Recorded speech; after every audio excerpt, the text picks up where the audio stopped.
돈이 없을 때 인간 대접조차 사라진다고 느껴본 적 있으신가요? 갑자기 세상이 나를 투명인간처럼 대하는 순간, 존재는 그대로인데 가진 돈이 없다는 이유 하나만으로 무게가 가벼워지는 순간, 그 잔인한 경험은 생각보다 많은 사람들의 가슴에 깊게 박혀 있습니다.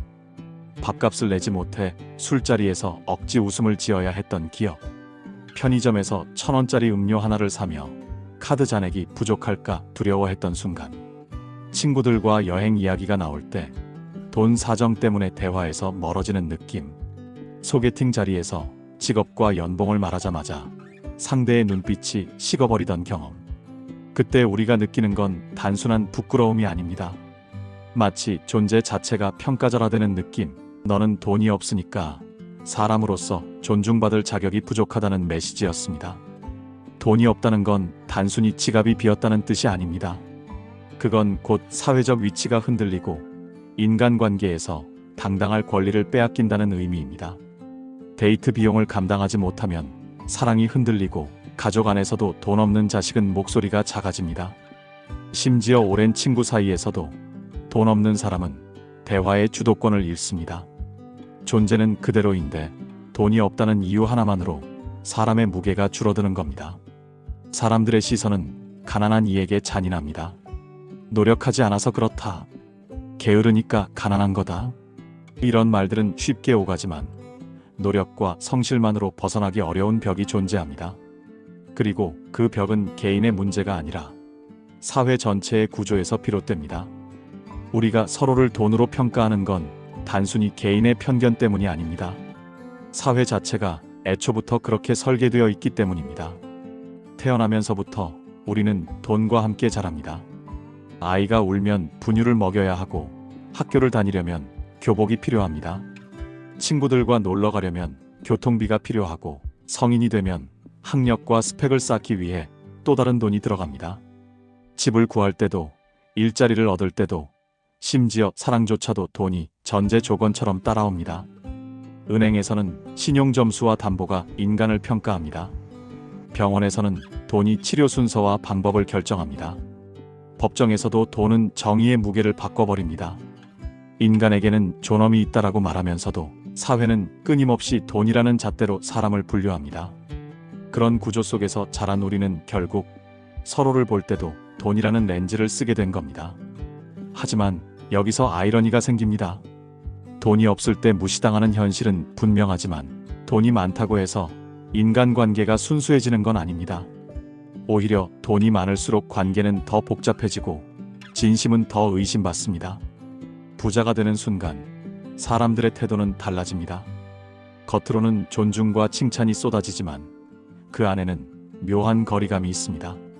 저 사람은 나와 다른 세계에 있다. 저 사람은 돈이 많으니 나를 다르게 볼 거다. 이런 생각들이 관계 속에 스며들며 보이지 않는 벽을 만듭니다. 그리고 돈이 많은 사람들에게는 새로운 불안이 생깁니다. 이 사람이 나를 진심으로 대하는 걸까? 아니면 내 돈을 보고 다가오는 걸까?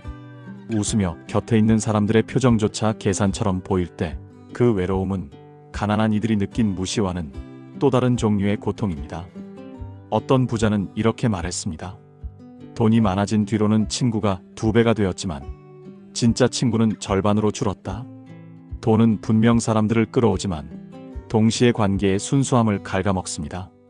돈으로 시작된 관계는 돈이 사라지면 함께 사라집니다. 그래서 부자들은 종종 더 깊은 고독에 빠집니다. 그렇다면 혹시 이렇게 생각할 수도 있습니다.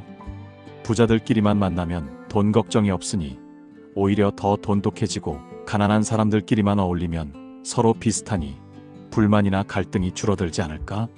하지만 현실은 그렇게 단순하지 않습니다. 부자들끼리 모이면 서로의 재산과 지위를 비교하며 또 다른 경쟁이 시작되고, 가난한 사람들끼리 모이면 서로의 부족함이 자극이 되어 작은 다툼으로 이어지기도 합니다. 결국 돈에 많고 적음이 인간관계의 갈등을 없애주지 못한다는 사실만 다시 확인될 뿐입니다.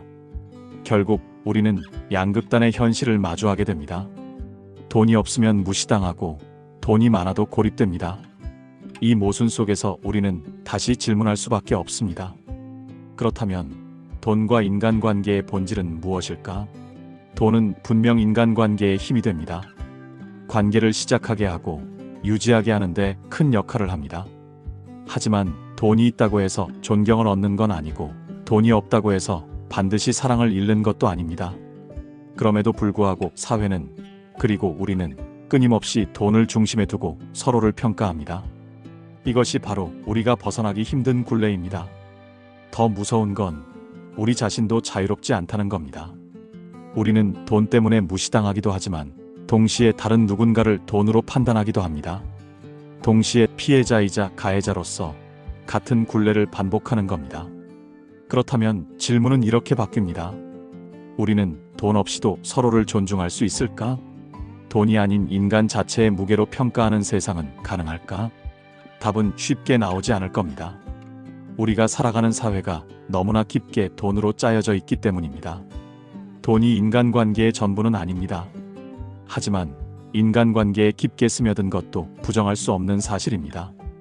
우리가 할 수 있는 건 이 모순을 잊지 않는 겁니다. 그리고 언젠가 누군가를 평가할 때 저 사람은 가진 게 많아서가 아니라 저 사람은 어떤 사람인가로 바라볼 수 있다면 그 순간 우리는 돈과 인간관계의 굴레에서 한 발짝 벗어날 수 있을지 모릅니다. 마지막으로 다시 질문합니다. 우리는 정말 돈으로만 평가받는 존재일까요? 아니면 돈을 넘어설 수 있는 무언가를 아직 잃지 않고 있는 걸까요? 결국 저는 이렇게 생각합니다. 무시당하지 않으려면 최소한의 돈은 필요합니다. 그건 현실입니다. 그리고 저 역시 누군가를 볼 때 조건을 완전히 지우진 못할 겁니다. 돈을 기준으로 볼 수도 있고, 됨됨이를 볼 수도 있고, 나와 성격이 맞는지를 볼 수도 있습니다. 이 모든 것이 결국 조건이죠. 그렇기에 모든 인간은 순수하지 않음을 인정하는 것에서부터 시작해야 한다고 믿습니다. 인간은 돈으로 평가받지만 또 돈만으로 정의될 수 없는 존재이니까요.